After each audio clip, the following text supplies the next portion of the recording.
Hey everyone, it's me again and welcome to Faith's Faces. If you're new to my channel, welcome to my little corner of the internet. My name's Faith Grenade and I put makeup videos here on YouTube. You should subscribe and hit that little bell icon down below. It'll notify you every time I upload so you don't miss a minute of this riveting action.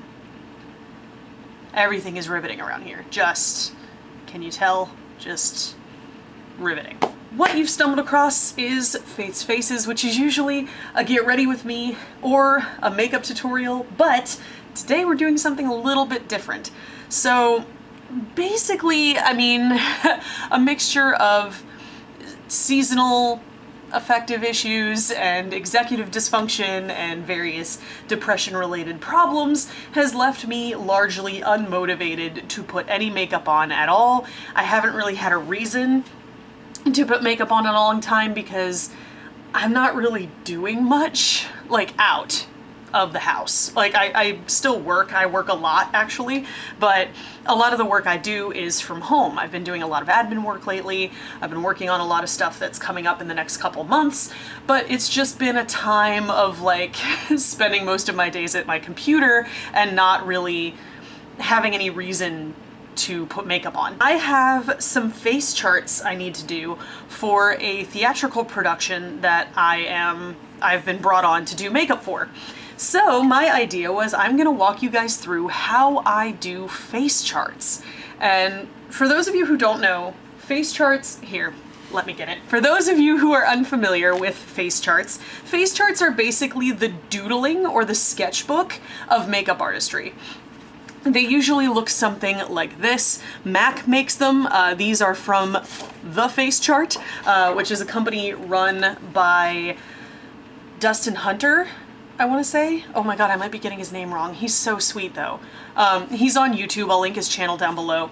But he also owns this company and these face charts are fantastic. They're made of a special kind of paper that is designed to take makeup products. So you can actually literally sketch makeup ideas on these little pages without having to worry about clogging your pores or finding a model to do makeup on.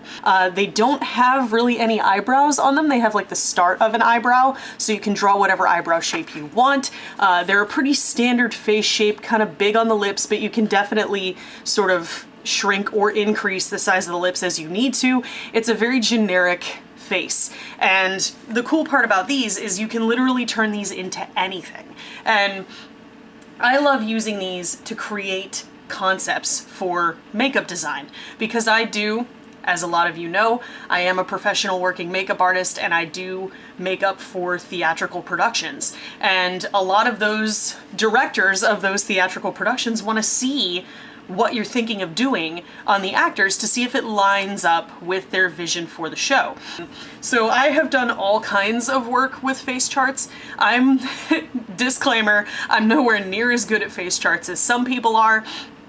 I will say, if you want to see somebody who knows how to do a goddamn face chart, follow Milk1422 on Instagram.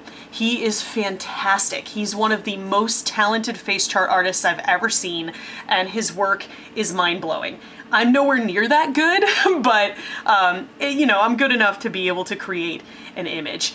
So today I'm gonna talk you guys through what I do when I design makeup using face charts. So the first thing I need is the face charts, obviously. I usually do work these days on my living room floor, so I will tear out the face chart from the little booklet. You don't have to though, because it opens down, so you actually have room to work. You're not running into anything, which is really nice. But these do tear off, so I'll just tear off the sheet and I'll set it on top of the pad here, so I just have a hard surface to work from. And then I'll keep a couple of basic eyeshadow palettes on hand that reflect the color scheme of the look I'm going for. So, you know, I'll do a Viseart neutral matte if I'm going for a more bridal look, because sometimes I will create bridal makeups on face charts to show them to brides so they can pick out the kind of look that they're going for.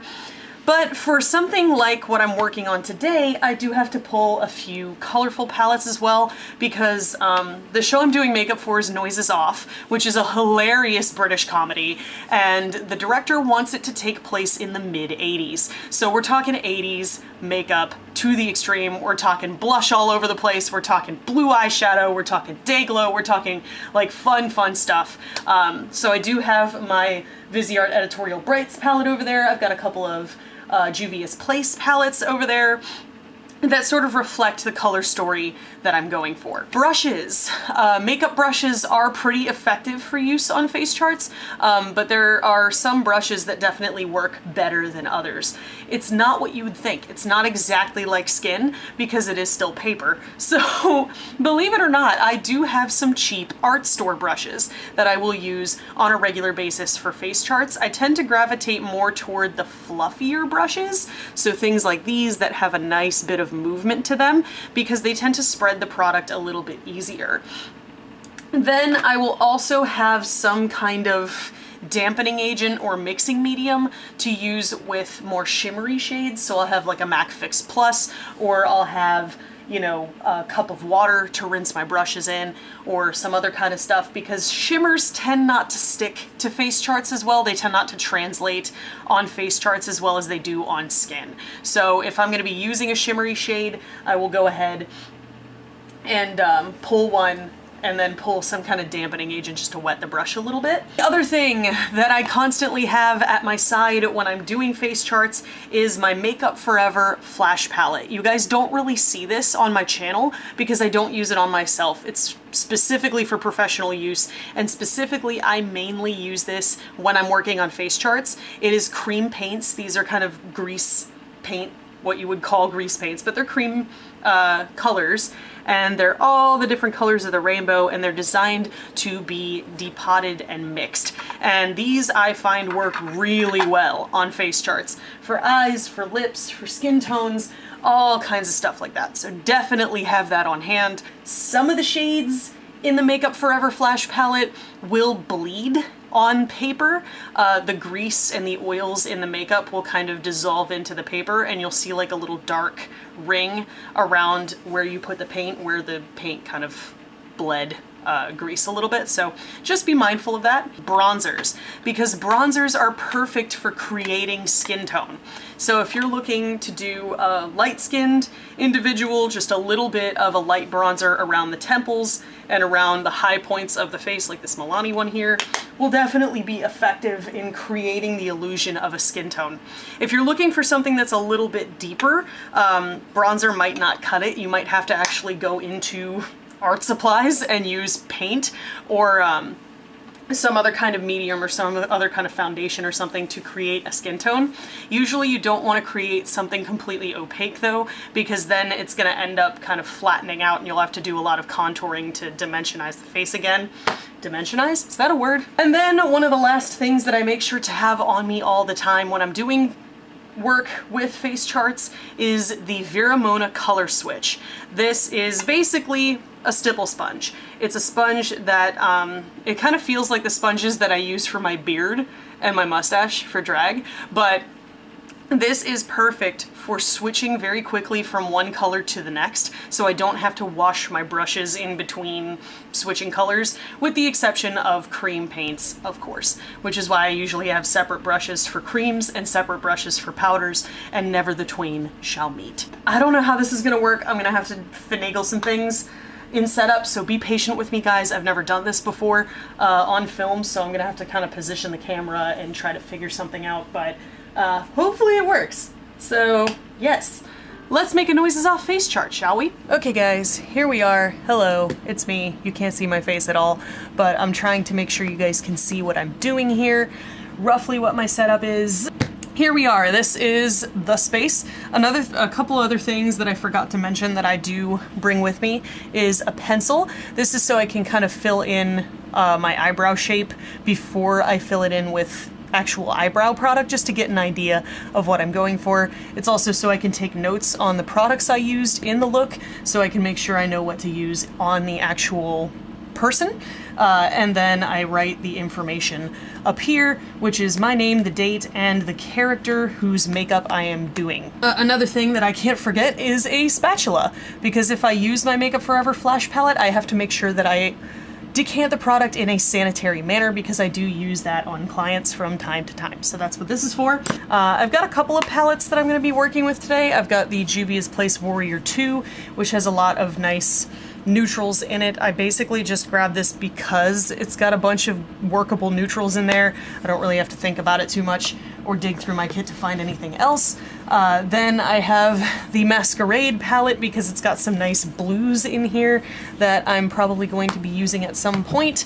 I have the Zulu palette by Juvia's Place because again, it's got those great blues and teals that are very 80s. And then I've got my Viseart Editorial Brights palette. Can't go anywhere without this. It's amazing. So Belinda Blair. Belinda Blair in this particular show is a two-faced gossip, and she constantly talks about trips to Spain with her like boyfriend Frederick, who's another character in the play.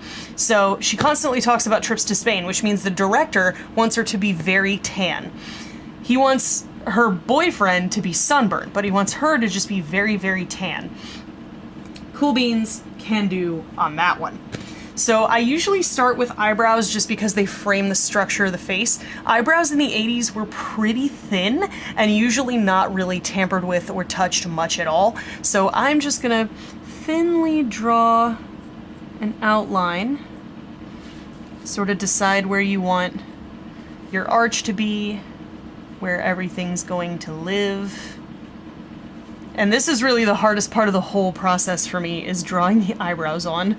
Once the eyebrows are drawn on, everything is usually pretty smooth sailing from there, but you know, eyebrows can make or break a look, as we know. And then after I get the rough shape, I'll start to kind of draw things out, and then I can sort of adjust it as needed. So if I notice that, oh, the arch is a little too far forward, I can move it if I need to.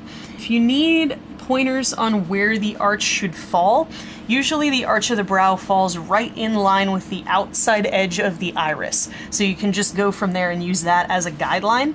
And usually the front of the brow is right in line with the tear duct here, the inner corner of the eye, and the tail of the brow lines up with the outside of the eye. There are exceptions, of course, like if I'm doing a face chart for a dude, I would obviously make him have thicker, fuller eyebrows than this, but this is a woman, so we're just going to fill in lightly. Try and make them look relatively the same. Remember, eyebrows are sisters, not twins, so they don't have to be exactly the same, but that will work for now. This is nice and thin, exactly the way the brows were trending to be in the 80s. Now, normally brows weren't really filled in all that much. I am going to color them in a little bit just to give them a hair-like tint. I'm using this e.l.f. eyebrow pencil, which I've actually used on my brows before, and it's perfectly fine. So we're just going to straight color in these brows. This is a taupey color. You can also use brow pomade for this. It's a great face chart tool. So you can just toss some brow pomade on here and draw eyebrows that way. I've done that many, many times before, but I'm testing some new stuff out today. We'll see how this goes. This seems to be working pretty well. Right next to me here, this little pad is notes that I have about the characters and what the director wants each of their makeup looks to be. Some directors are definitely far more picky than others. This particular director, he had a few things that he definitely wanted, but he left things pretty open-ended. All the same, I still like to have my notes right here at my side so I can refer to them when I need to. Let's work on some skin tones. So I need some bronzer. My color switch, which I left at my filming location. So I have a couple of different bronzers to mess around with. I can always get something darker if I need it, but for now I think we'll be okay. I'm going to start with this Milani one because it's got a nice warm tone to it, and we definitely want her to be nice and warm because she is tan. So I'm going to grab a bigger brush like this. It's nice and fluffy. It's just a plain old art store brush. I get like little packs of them for, I don't even know, 10, 12 bucks. And I'm going to dip this into this. It's quite a powdery bronzer, but that's okay. And then tap off some of the excess. And really, it's a little different than doing makeup on a face because you're gonna kind of swirl in order to blend things through. And it's not gonna be fully opaque right away, as you can see. You can hardly see anything on there. You're gonna have to build up in layers with this, but if you don't blow the excess or tap the excess powder off on your brush, you end up with this kind of stuff right here, which is basically just fallout, which I can blow away, and usually it will go away just fine. See, you can see my little fallout line there, right here. You can just blow that off. You can also blend it into the chart if you want to. And if this is going a little too slowly for you, and you want something to go a little bit faster, just use a smaller or denser brush to do the application. And every once in a while I go in with a clean brush and just dust away any fallout that happens to be left behind. Now, inevitably, sometimes you'll have products that will not want to stick to the paper, or that will stick in really weird ways, like a clump or something. Don't worry about that too much. Remember, the people who you're doing this for are not visual artists usually. They're not professionals, they're not makeup artists. They just want to see a rough idea of what this is going to look like on a person. So this particular part is a little bit, you know, it's not terribly required for it to be perfect, because you're just trying to give them an idea of what the skin tone is going to look like.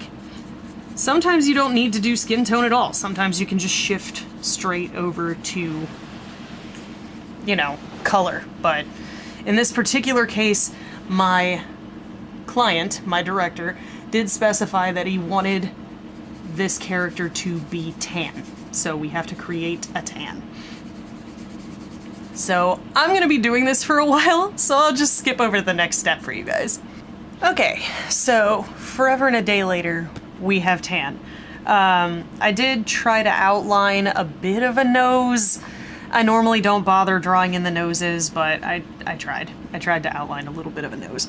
But now is usually the time where I will decide what my sort of inspiration is, what my reference is. And for Belinda, who tends to be sort of a two-faced gossip, the impression I get from her is that she's a bit of a diva. You know, she's constantly talking about Spain, I'm going to Spain, blah, blah, blah. So she's going to try and be a little bit on the cutting edge. You know, she wants to be trendy, she wants to be stylish. And what I really, you know, I looked up some mid-80s makeup looks, and I was seeing a lot of like pinks and fuchsias and blues, of course. Blue eyeshadow is a classic, but really what kind of stopped me in my tracks in terms of inspiration for this particular character was Madonna. Madonna in the mid-80s was all about sort of that slightly rebellious kind of look, and she used a lot of yellows and oranges in her makeup during this time. There are some pinks and fuchsias too, like this photo right here, you'll see a lot of pink and fuchsia in the lip look there. Lots of blush, lots of pink in the eyes too. But there was one, where was it? This one. I really took a lot of inspo from this photo. I mean, look how glamorous that is. And just diva. Like, that just screams diva to me. So I did thicken up the eyebrows a bit just to match that. I've decided that that's going to kind of be the starting point. I'm not going to do an exact replica of that look, but that's where we're going to pull a little bit of inspiration from. Inner crease here is some orange, so I'm going to pull a few different oranges from my stash here. I've got one in the Zulu palette from Juvia's Place and one in the Viseart Editorial Brights palette.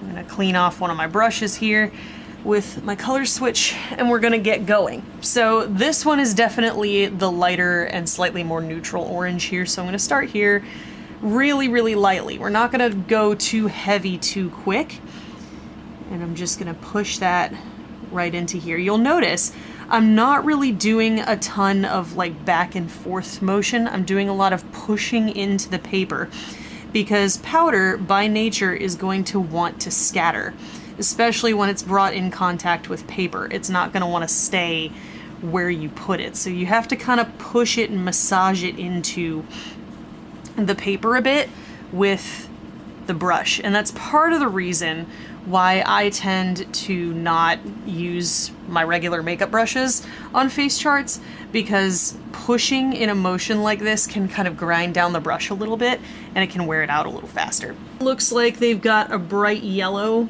all the way across the lid, front to back. So I'm gonna use probably the bright yellow that's in my Viseart Editorial Brights palette, because it's a little bit brighter than the one in the Zulu palette. So we're gonna close this guy for now, and I already cleaned this off with the color switch. I'm gonna dip it into the bright yellow here. I've also used my Sugar Pill Pro palette for these. It's fantastic. And then I'm gonna start on the inner part of the lid, and we're gonna rock it. Look how bright that is. I'm dead. Again, just as we need to kind of blow that excess fallout away. It's the one and only time I will tell you to blow on makeup is when you're working on face charts. And these don't seem to be too blended together. I am gonna blend them a little bit, but they're not too terribly blended. And there's a little bit of slight fading of yellow up into the top here, and that's really how the whole thing connects. So you've got yellow kind of fading into the orange up at the top of the crease here, and then moving out onto the lid. So we're just gonna fluff that in there. Then I'm gonna do this same thing on the other eye here real quick. So I'll cut off for that, and then we'll pick up at the next step when I get the chance. Okay, so we've moved on a little bit, and now I'm working on the eyeliner. Now, the eyeliner in my reference photo here is kind of cool toned and a little bit weird. It's kind of like a neutral brown. It almost looks like, you know, the brown eyeliner got mixed in with the yellow eyeshadow, but I'm just taking like a neutral leaning warm brown from the Warrior 2 palette, and we're creating a nice thick line across the lower lash line, stopping just before the outside because there is some blue that I'm going to add here. I honestly don't know if the director is going to like this, but I kind of don't care because I'm feeling where this is going. Again, every now and again, just fluffing that fallout away. Same technique as I've used before. So I'll just go ahead and do that on this side. I'm actually starting to lose sunlight here a little bit, so it's going to be tough for me to see, but we're just starting at the lash line, and this line is going to be pretty thick. So we're not too worried about it being precise or perfect. Again, you know, wicking away the fallout every now and again, every so on. So on my reference photo here, we've got a blue just on the outside of the lower lash line and just in the point of a little wing. Which is kind of cool looking, and I like that, so I'm going to replicate that with the mid-tone blue in the Editorial Brights palette, this fella right in here, because this one's probably too green and too light, and this one's probably too dark. So we're going to do that using the same, probably the same brush, yeah, probably the same brush that I used for the brown eyeliner a minute ago. I'm just going to run that on my color switch real quick here. Get rid of any of that dark brown pigment. Of course, get rid of my point in the process, but that's okay. We will survive. Dipping in the blue here. Nice and generous coating. And then we're gonna start, I'm kind of starting on the outer part of the lower lash line, carrying it up, and then blending it in with the brown out here. Now, this is one of Madonna's more intense looks, but that doesn't mean we can't use Madonna still. Like, it might be that the director will look at this and he'll say, okay, that's gorgeous, but it's a little more extreme than what I was going for. In which case, I can pull one of Madonna's more subtle looks and say, well, what do you think about this that uses more neutral tones and still keeps this element or this element? Another thing that's helpful when you run into people who don't like something you've done,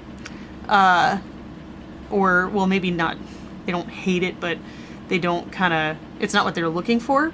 Just say, okay, well, what do you like about this? Or what would you want to see change? And a lot of people won't know what they want right away. So it's kind of like you have to throw a shot in the dark and see how it works out. So then I'm going to dip back into our neutral brown here. This is Kufuru in the Warrior 2 palette, this guy up here. And I'm gonna run that, it looks like, yeah, it's all the way in under the lower lash line. Almost all the way. I normally don't draw in lashes because I'm terrible at it, quite frankly, and it tends to look awful when I do. But you can draw lashes on these face charts if you want to. You can use eyeliner pens. I've seen people use like calligraphy pens to do it with a lot of success. I will sometimes use just a pencil, just to pencil in some eyelashes to show people what it's gonna look like with eyelashes, but for the time being, I'm just gonna leave that there. Okay, you know what? We're gonna do it. I'm gonna take a little smaller brush, but still fluffy. And I'm gonna take very, very little of this Zane color here, which is a nice bright fuchsia. Just gonna take a little tiny, oh God, look how pigmented that is. Oh geez. Oh, I might regret this. This might ruin everything. So I just dusted most of that powder off, and I'm just gonna start at the back and work my way up. Yeah, there's like barely any pigment on there, but that's fine. I just want to be able to control how much color I'm putting on at once. I don't want to do too much too quickly. Good, good, good. Yes, this is not looking too bad. Okay. I just have to remember to tap off some of that excess pigment because that can go really intense if you wanted to. Lips. The reference photo that I'm using here has Madonna wearing a kind of deeper red. And she did wear this quite a bit, this color. In a lot of places, she was wearing this same like deep, you know, more brick red. There are some times where she wears more of a fuchsia, but as you look through her photos, a lot of them are this darker red or like a brighter red. So I'm thinking red is gonna be the color to go with here. Again, we can always change it if we don't like it, but for the most part, she is wearing a deep red. So I'm gonna find a red in my collection. I'm gonna slap it on this bad boy, and then I'll show you guys the finished product. Okay guys, forgive me, I had to turn a lamp on because I have no lighting anymore. The sun has almost completely gone down. But here is the finished look. What do we think? I do think the brows are a little bit kind of crayon-like. I don't know that I like that. In the future, I'm probably just gonna keep filling in brows with either eyeshadow or just brow pomade or something because they're a little bit too kind of sketchy for me. They don't really look like eyebrows. But everything else I'm really happy with. I did end up going with a Bite Beauty liquefied lipstick in the shade Cassava, which is a nice deep sort of fuchsia berry red, which I really like because it set off the cheeks and it still complements the eye look.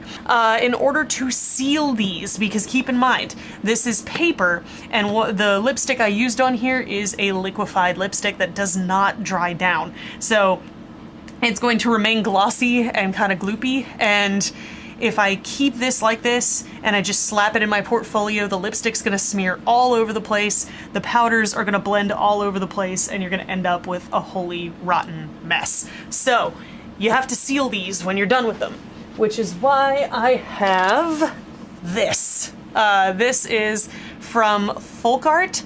This is the Clear Coat, spelled C-L-E-A-R-C-O-T-E, acrylic sealer, art, craft, and floral projects, matte finish, non-yellowing. So this is a sealer.